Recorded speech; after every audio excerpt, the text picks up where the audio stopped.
Hello everybody, I've got a lot of new people watching my videos and following me on Facebook and YouTube. And a lot of these people are not familiar with the world of Vedic astrology.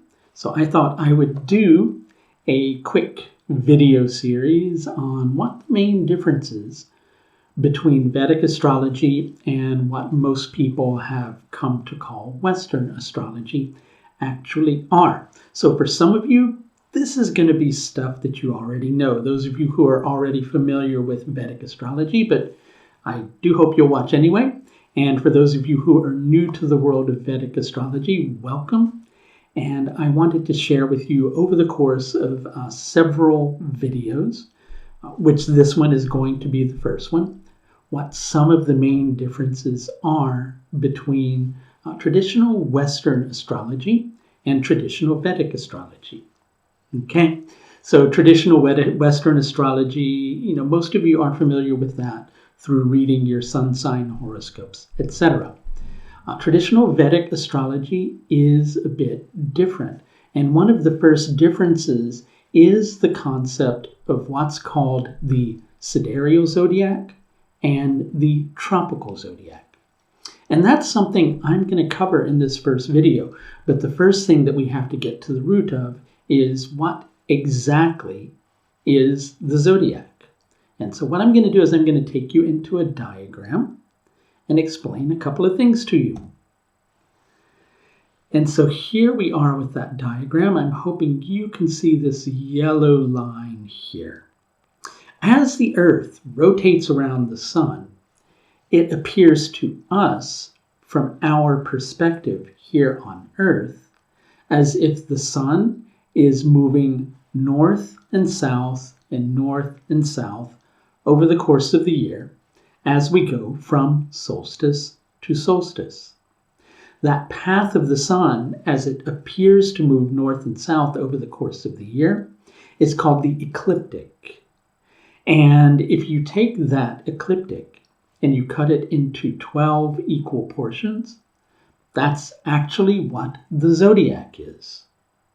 Right? The zodiac is 12 equal portions of the ecliptic, and it does not necessarily have any connection with the actual constellations.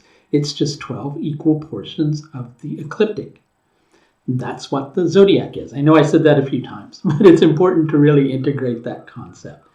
So there are two mainly worked with types of zodiacs in the world of astrology. There's the Sidereal Zodiac and there's the Tropical Zodiac. So let's go into the Sidereal Zodiac first. So to understand the Sidereal Zodiac, we need to also look at this cylinder. And that green line that you see going through the center of the cylinder, that's like the line of the pole, right, of the North and the South Pole. You can understand it that way. And the Earth rotates on that axis of the North and the South Pole. Now, as you can see with this cylinder, there's 27 portions of that cylinder. In Vedic astrology, we have 27 lunar mansions. They're also called nakshatras. Or they're also called lunar mansions. And there's 27 of those. And just as the zodiac is 12 equal portions of the ecliptic split up into sections of 30 degrees each, which makes 360, the 27 portions of the cylinder that you're looking at here, and I'm calling it a cylinder because I'll explain here in a moment, they are 13 degrees and 20 minutes each. Now, the nakshatras, or the lunar mansions, are not a division of the ecliptic. They're a division of the stars, the stellar sphere. So the thing that's really interesting is, although the path of the sun, which is the ecliptic, moves north to south over the course of the year, the path of the stars rotates east and west. Now that can seem confusing because if you're at the equator it will actually appear like stars go north and south of the equator, but that's just because of the Earth being tilted on its axis. So the movement of the stars is more of an east and west movement. So you have to really understand these two things as two separate divisions of the sky. There's the division of the stars, and there's the division of the path of the sun. So what the Sidereal Zodiac does is it takes that ecliptic and it maps it onto the stellar sphere to try to approximate a matching with the actual constellations that are connected to Aries, Taurus, Gemini, etc. What the tropical zodiac does is it does not look at the 12 equal portions of the zodiac as being connected to those constellations. They're just understood to be 12 equal divisions of the ecliptic. Now, people like to get into all sorts of arguments over what's right and what's wrong. Astrology is astrology, right? When you use astrology and it works, and as an astrologer, when it helps you to help your client to the utmost of your capacity, then that's a system that works for you. So it's not necessarily that there's a right and a wrong zodiac. Now, I'm going to talk about something which is, a little bit, I think I would use the word non-traditional, okay? So myself, although I do Vedic astrology, I don't work with the Sidereal Zodiac like most Vedic astrologers do. I work with the tropical zodiac, which is what most people know from Western astrology, but I don't do Western astrology because there's a difference between the concept of a zodiac and the way you're getting information from that zodiac, if you follow. Okay? So I use the tropical zodiac, but I do Vedic astrology. And I keep the nakshatras sidereal. I'll repeat that to you again. Even though most people, pardon me, a little bit hoarse today, even though most people who do Vedic astrology use what is called the Sidereal Zodiac, myself and several other astrologers, we do Vedic astrology using the tropical zodiac with sidereal nakshatras, or sidereal lunar mansions.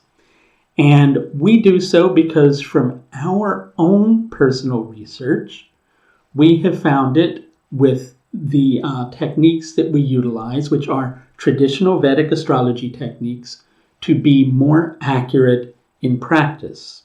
Now, that doesn't mean that people can't use a sidereal zodiac and get really accurate information, nor does it mean that I have any degree of disrespect for people who use a sidereal zodiac, right? So again, there's not one that's right and there's not one that's wrong. It's whatever works the best for you and helps you to help your clients the most. So in understanding this a little more clearly, the Sidereal Zodiac, again, takes those 12 equal portions of the ecliptic and it tries to map it onto the stars. The Tropical Zodiac understands that the 12 equal portions of the ecliptic are just 12 divisions of the path of the sun, and understands the stellar sphere, or the stars, to be a completely different division of the heavens. And when you're working with those two systems together, there is a way to join them together as well using different calculations. So that's one of the main differences, is that most people who do Vedic astrology use the Sidereal Zodiac. Myself, I use the Tropical Zodiac with Sidereal Nakshatras, and I hope that doesn't confuse you too much. That's one of the first entry points into understanding the world of Vedic astrology, is the concept of the Sidereal Zodiac, which is used by most Vedic astrologers, and the concept of the Tropical Zodiac, which is mostly used by people who do what is called Western astrology. But there are many Vedic astrologers who also use the Tropical Zodiac, only we keep the lunar mansions, the nakshatras, as being sidereal. So there are several other different points that we're going to get into over the course of these videos that make Vedic astrology very unique. This is just the first of those several. Thanks a lot for watching all the way through. I hope it is something that you find interesting or illuminating and makes you want to deepen your study of astrology in general. Take care. Bye now.